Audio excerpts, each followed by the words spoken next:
So, have you ever found yourself, answering work emails after hours, maybe even on vacation, Oh, yeah, feeling that, like, pull of obligation long after you supposedly clocked out? definitely. I think we've all been there. It's a familiar feeling for so many people now. I know that feeling, and yeah, our sources suggest it's shared by just countless others.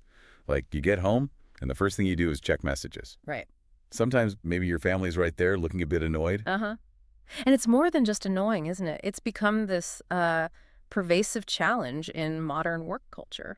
Our smartphones, they've just completely blurred those lines between work and personal life. They really have, and that constant connection, it pushes people to, well, sometimes extreme measures. We heard about people actually turning off their phones entirely. Just to create a boundary. Exactly. Just trying to resist that temptation to check work stuff.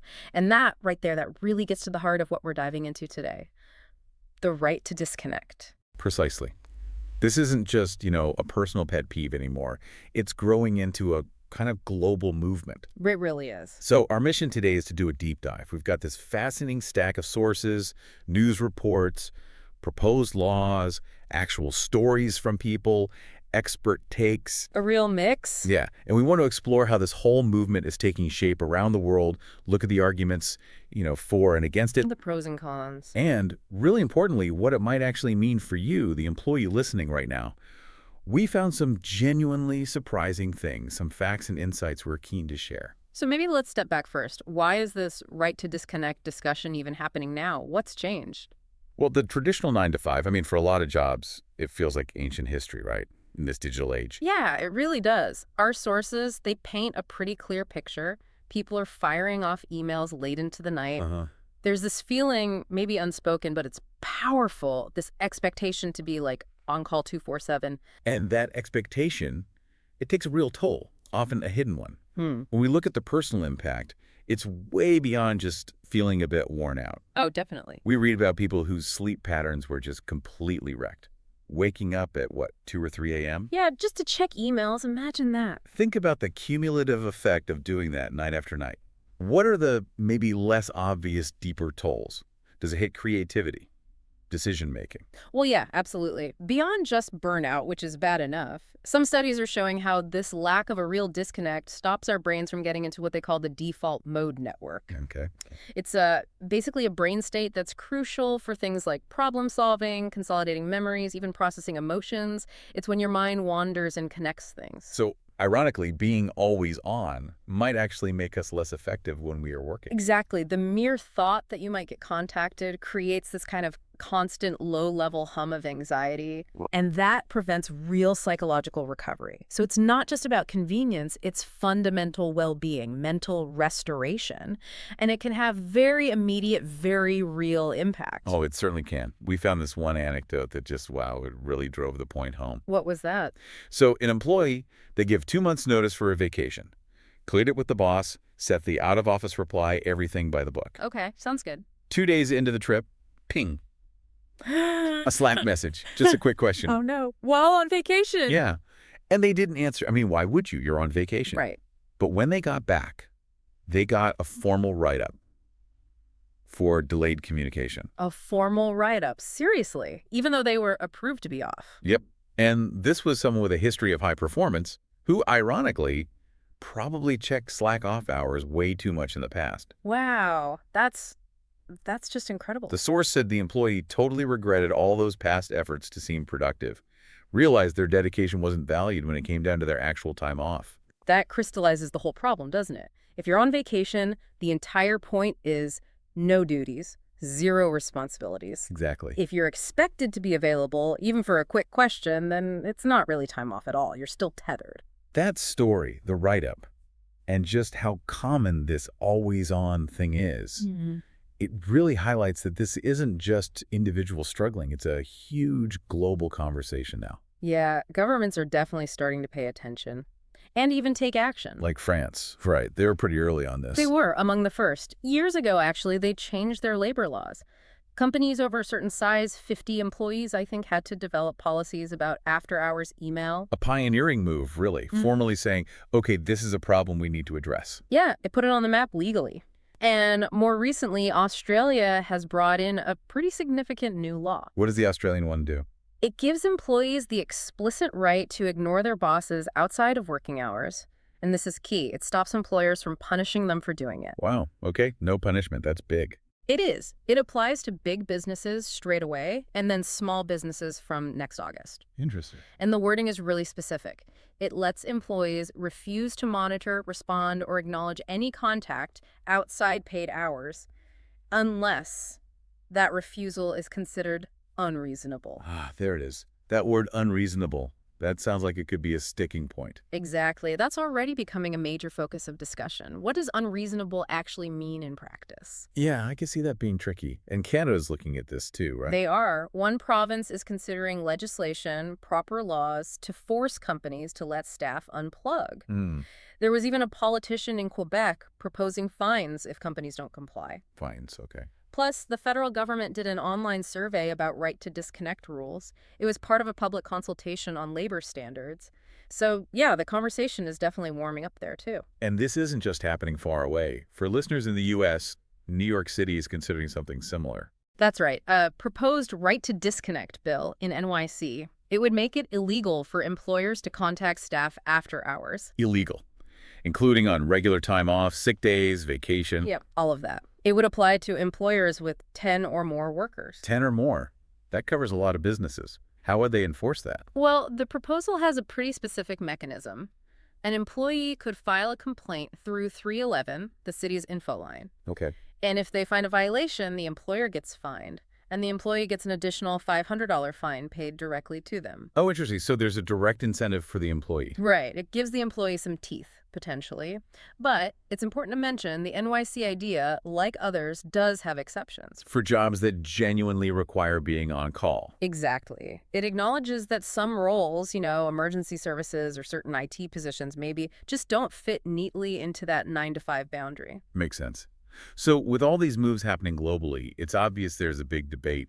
What are the main arguments for these kinds of laws? Well, the big one from proponents is clarity.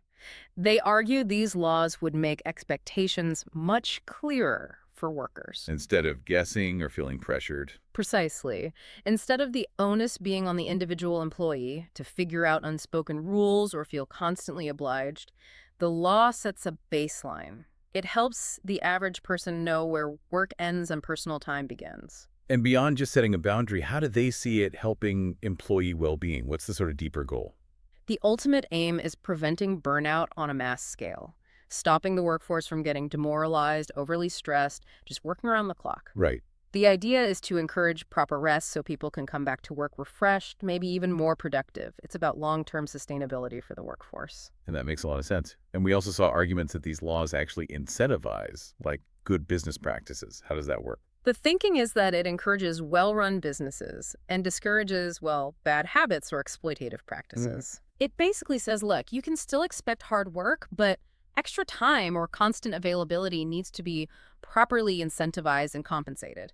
It shouldn't be coerced through fear of punishment or just assumed. It pushes companies to manage time better. Yeah, and maybe create more efficient systems overall, value their employees' time more. And this connects back to that vacation issue too, right, with paid time off. Absolutely. If you're expected to be on call, even checking emails occasionally, are you really on vacation? PTO is part of your compensation package. Sure. And the whole point is time off, meaning no duties. Some companies are already careful about this, actually. They actively avoid having employees work on PTO because it can create legal issues. Because if you're working, you should be paid for it, essentially. Exactly. If there's an expectation of contact, it's not really PTO anymore. Okay, so those are some strong arguments in favor. Yeah. But obviously, these ideas face resistance.